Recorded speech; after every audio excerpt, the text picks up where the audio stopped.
I love me some Boba, both the drink and the character. And even before his revival in The Mandalorian, when everyone used to say he's dead and move on, to me, in my head, he was still very much alive, something most Star Wars fans believed. So to honor that memory, and our boy finally making it out, let's make a Sarlacc pit diorama. I know, I might be a few years late, but what the hell. The idea here is a fleshy wall made out of high density foam, where we'll have our Boba Fett figure stuck in a precarious pose with a bunch of hentai tentacles latching on. Should be an easy build, that is if nothing goes wrong, which it usually does. God, these drawings are getting worse. Starting off with our main subject, we're going to be using this old Boba Fett model kit, which was actually my first model kit build ever. Admittedly, I've been trying to thin down my collection, so I tried selling him on eBay. It turns out no one wants a dusty Empire Strikes Back Boba, so we're gonna scrap him, but not before measuring out our base.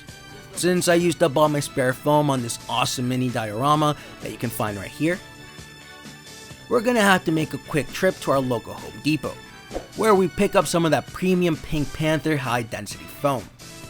You gotta pay extra for the pink, but hey, I'm just glad my boy's still getting work. From there, we can start measuring and cutting out the base. I didn't want to waste too much of the foam, so we're going for a rectangle that's slightly bigger than Boba himself. As for the cutting, well, let's just say it was less than perfect. I got that dog in me, and sometimes it just doesn't let me do the right thing. But with our pieces cut, we can move on to gluing. We're going to be using some old school white glue, since it's one of the only glues that won't melt right through the foam. I went for the contact cement method of applying it to both sides and letting it dry, which should hopefully give us a sturdy base. We let it dry for a bit before we finish securing things with a little hot glue along the seams.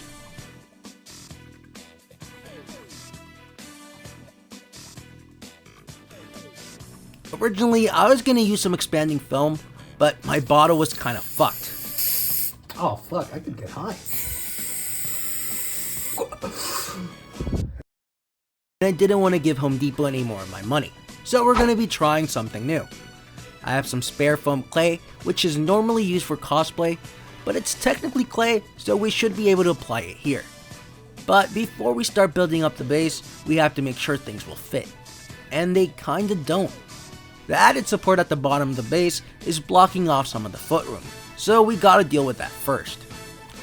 I figure his right foot could be hidden, so we remove that outright and move on to the other side, where I ended up making a small hole for his leg to fit into, making things look more seamless. But now that we know he fits, we can start building up our base, which starts off with some quick reshaping at the bottom. Using an X-Acto blade, we soften off the edges, making things look more natural. From there, we can start laying down our clay. Unfortunately, since it's kinda old, the top layer had hardened a little bit, so we're gonna be using those funky pieces to build up some volume. Shit was like $5, so I gotta make it count. We finish with the first layer and test the fit. Nice and snug. From there, we can start building up the border using the good parts of the clay. If you've never had the pleasure of using it, foam clay is super light and very malleable. A little too much if you ask me. But it's great for making small details or small single cast. It's not so good at blending together, as you're going to see. After letting the first layer dry, we add a little bit more volume using some aluminum foil, which is what we're going to be focusing on for our second layer, just building up a general base. We keep testing the fit, and sure enough, it's starting to look like something. But then again, so does everything. We let the second layer dry before moving on to the third and final layer. Kinda looks like a dog. Like the ears, little snout, big ass fucking feet apparently. And this is where we run into the issues with blending. The surface of the foam tends to dry a lot quicker, which makes the blending less than perfect. Water definitely helps, but you still get a small seam. The best way to counteract that is with large pre-mixed pieces.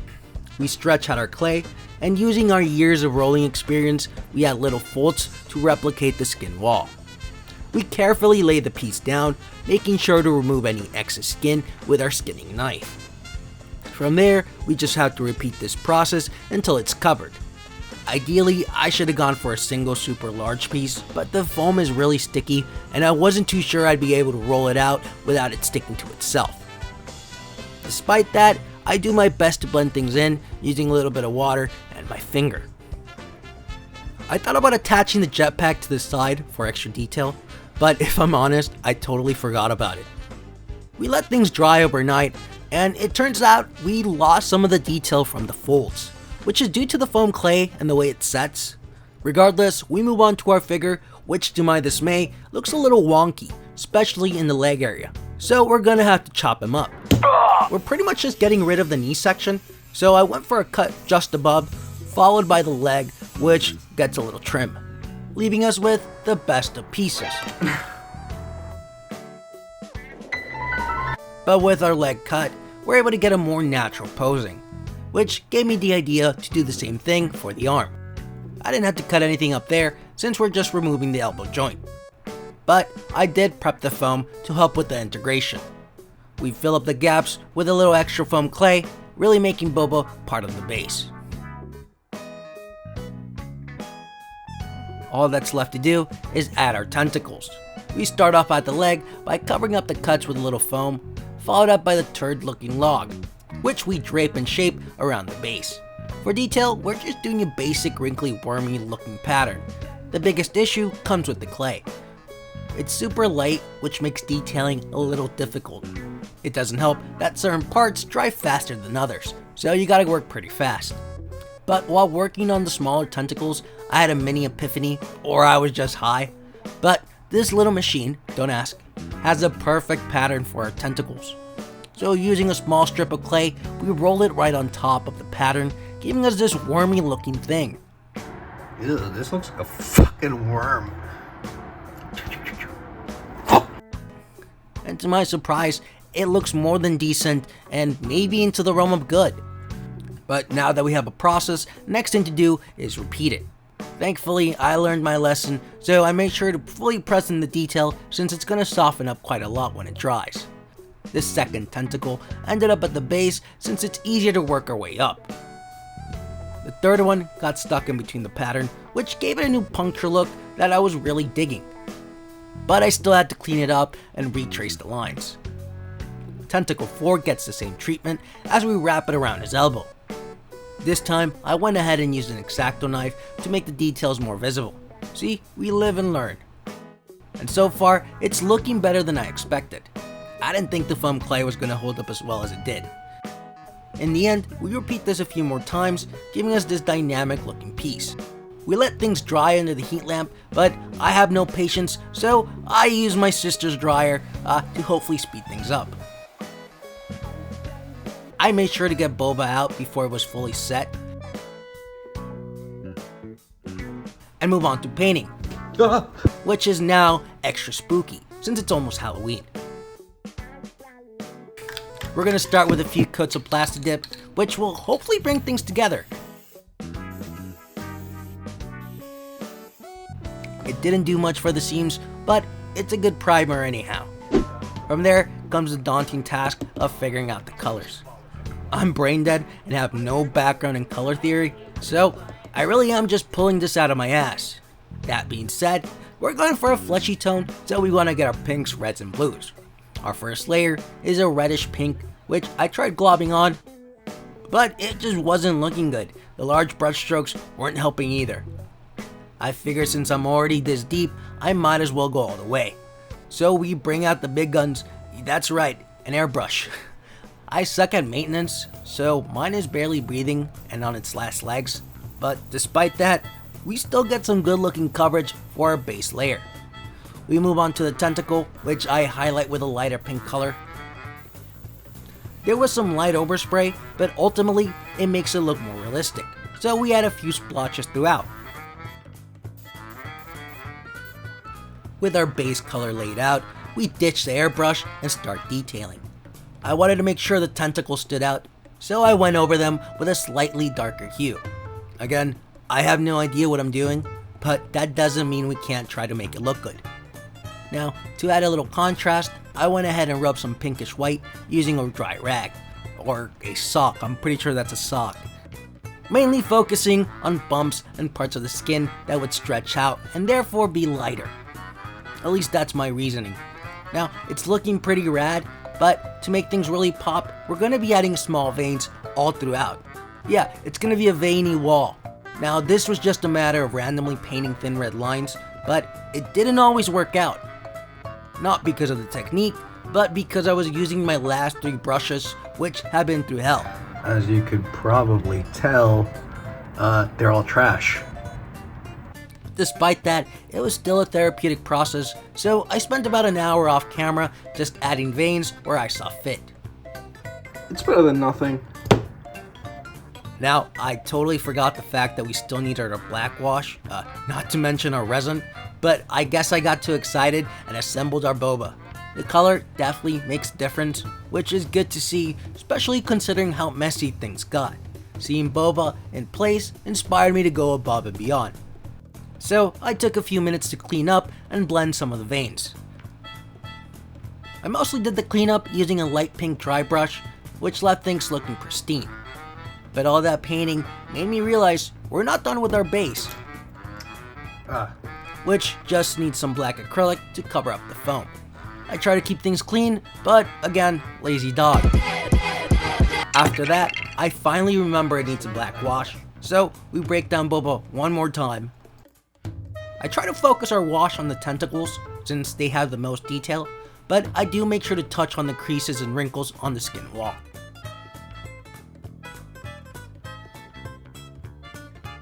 We run into some issues,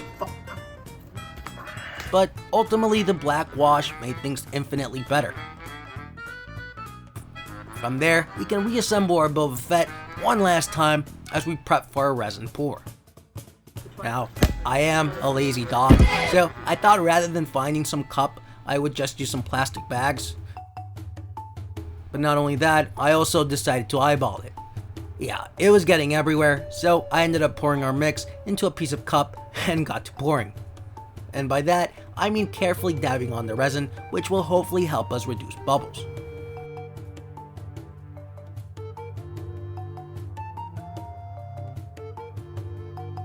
After covering most of the flesh, I went back in with a lighter, popping any air bubbles that might have formed. To make the stringy saliva drip, we're gonna have to let the resin set for a bit. Unfortunately, I let mine sit for a little too long, so I figured I would just let it dry overnight and try again in the morning. The next day, once it started thickening up, I covered up Boba in some thin resin just to make him look a little wet. A few minutes later, the resin was thick enough for the stringy effect we were looking for. And you might be asking, what the hell is that on your hands? Well, I couldn't find gloves, and I didn't want the resin to dry up, so I went for the doggy shit bags. Yeah, they didn't hold up too well, but it's better than nothing. This was my second time using thickened resin, so I was a bit conservative with how much I should use, but in retrospect, I could have definitely gone for a lot more of the drip. But then again, it's not too shabby.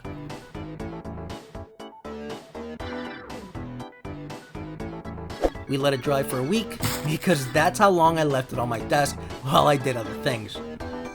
But we clear out our mess, and are left with this perfectly cured finished product. And I gotta say, the resin on the foam feels really nice to the touch. I thought it was gonna be hard, but it's actually pretty squishy and fun to hold. Wait, do I have autism? But the resin really makes all the details pop, so all the work we put in while painting is actually paying off.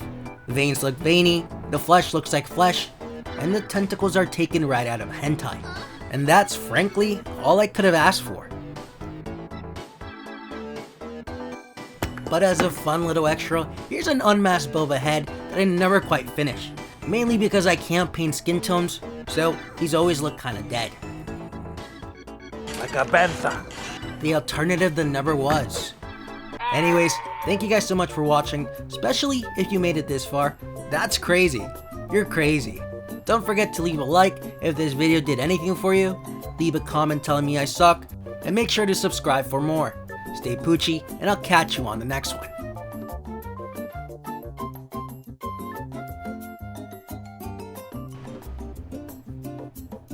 Okay, come on, man. Pick a video.